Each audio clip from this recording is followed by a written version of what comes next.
Blastocitosis especies. Es una infección ocasionada por el protozoo denominado Blastocystis hominis, el cual inicialmente fue considerado como una levadura. Se presenta con una frecuencia promedio de 10% en países desarrollados y hasta 50% en países en vías de desarrollo. A pesar de numerosos estudios, existe todavía una gran controversia sobre su papel patogénico. Y es una infección frecuente, no solo en personas sanas, sino también en aquellas con síntomas entéricos.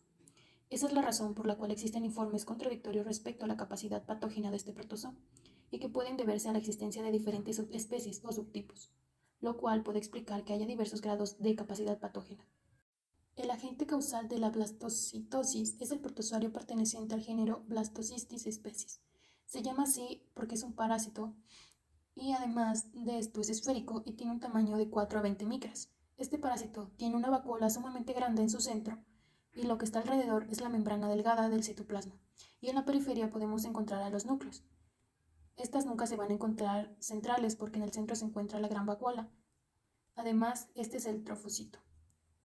También hay controversia respecto a su clasificación. Sin embargo, estudios filogenéticos empleando ARN ribosomal lo colocan dentro del reino cromista, también denominado Stramenopila, al cual pertenece el subgrupo Cromalobeolata, organismos que como característica tienen la ausencia de flagelos, ser anaerobios, poseer mitocondrias, pero carecer de las enzimas que llevan a cabo la respiración anaeróbica, y presentar dos o más núcleos.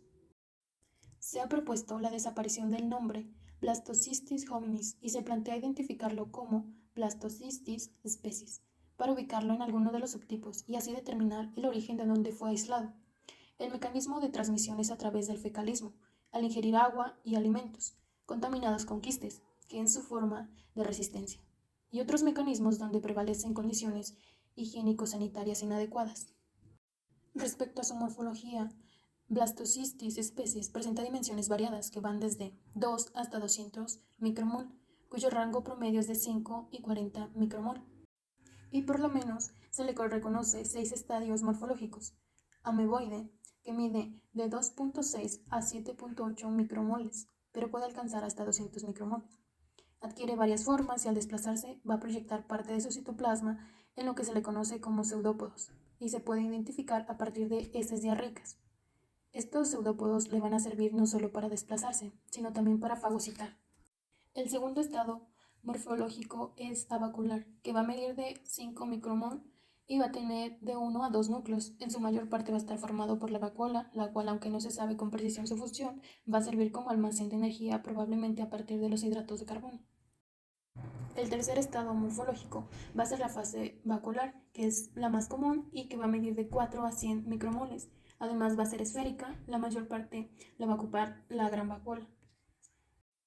El quinto estadio morfológico va a ser comprendido por la fase multivacular. También va a tener de 1 a 2 núcleos, va a tener una medida de 5 a 8 micromoles y va a ser una fase transicional entre las fases vacular y quística, en donde va a haber medios de cultivo en las heces.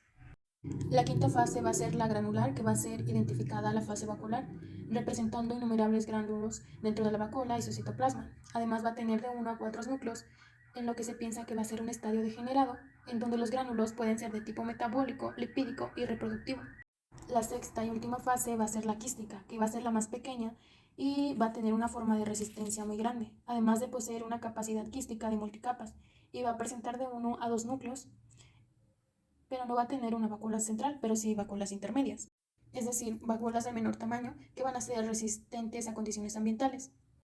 El ciclo biológico de Blastocystis especies se excreta al ambiente junto con las heces, en las formas de trofozoito y quiste.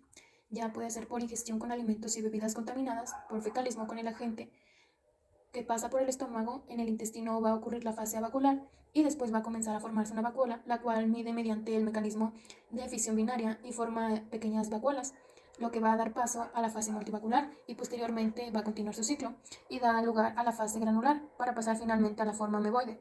En las porciones finales del tracto gastrointestinal, a medida que las condiciones de pH y humedad van cambiando, las heces se van deshidratando y el protozoo va a adquirir la forma de quiste. Con claridad podemos decir que el conocimiento del ciclo biológico y la transmisión está en investigación, por lo que se presenta una propuesta del ciclo biológico de Blastocystis hominis, que es la forma clásica en la que se va a encontrar en las heces de humanos, es el quiste, que va a variar extremadamente en el tamaño, y el quiste de pared de gruesa va a estar presente en las heces, en lo que se cree que es el responsable de la transmisión externa, posiblemente por la vía fecal-oral, además de la ingestión de agua y comidas contaminadas. Los quistes infectan a las células epiteliales del tracto digestivo y se van a multiplicar asexualmente. Además, en la forma vacular del parásito va a dar origen a la forma multivacular y de la forma ameboidea. De ahí va a partir a la forma multivacular y se va a desarrollar un prequiste, que va a dar origen al quiste de una pared delgada, que se cree que es el responsable de la autoinfección. La forma ameboidea da lugar al prequiste, que se va a desarrollar en el quiste de pared gruesa por un medio de esquizogonia, en donde el quiste de pared gruesa se va a excretar en las heces. La distribución geográfica va a ser mundial. Respecto a la patogenicidad, el Blastocystis especies tiene su hábitat en el ilion y el colon. Ahí va a ocasionar un proceso inflamatorio en la pared a nivel de la lámina propia. Respecto a las manifestaciones clínicas, podemos decir que las manifestaciones más frecuentes se han relacionado con el síndrome conocido como colon irritable. Además, llama la atención un pequeño porcentaje de pacientes con exacerbación de procesos alérgicos que también han sido reportados en literaturas. La urticaria es un síntoma de blastocistosis especialmente asociado, pero aún no se ha establecido con detalle la prevalencia de esta manifestación. También podemos decir que las manifestaciones sin tratamiento pueden prolongarse por semanas o meses, inclusive años de manera intermitente. Es decir, puede haber periodos asintomáticos que se alteran con periodos sintomáticos. En este sentido, se han reportado un empleo potencial de una prueba para la determinación del fragmento seleccionado como antígeno, como marcador de patogenicidad. Por lo tanto, puede ser posible su empleo con el diagnóstico y la diferenciación entre blastocistosis sintomática y asintomática.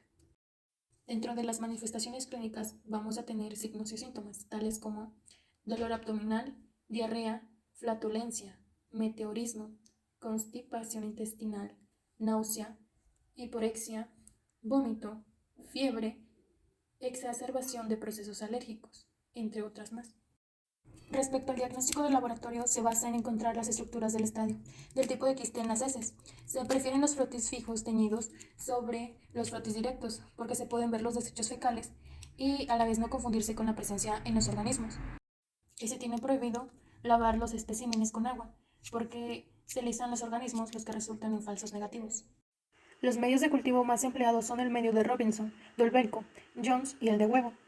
Respecto a tratamiento, una vez identificados este tipo de agente, es necesario tratarlo, por lo cual se emplea metronidazol vía bucal en dosis de 30 a 40 miligramos por kilo por 10 días cada 24 horas, trimetoprim con sulfametazol de 10 miligramos por kilo por día con base a tripometrin durante 10 días y nitazoxanida en dosis de 7.5 miligramos por kilo por un día durante 3 días.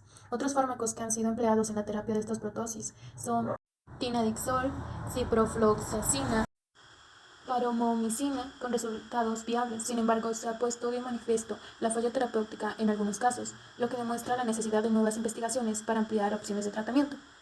Un dato muy importante para la prevención es tomar medidas importantes que son el lavado de manos antes de ingerir alimentos y después de ir al baño, el manejo higiénico de bebidas y alimentos, como hervir el agua que se va a beber, consumir las frutas y vegetales limpios y desinfectados y no consumir alimentos con dudosa preparación higiénica o en la vía pública, el control de transmisores biológicos como moscas, cucarachas y otros artrópodos y el manejo adecuado de excretas, teniendo como más énfasis la reducción de la exposición humana a materia fecal animal.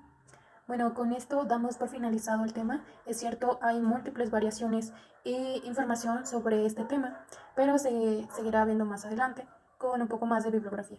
Gracias.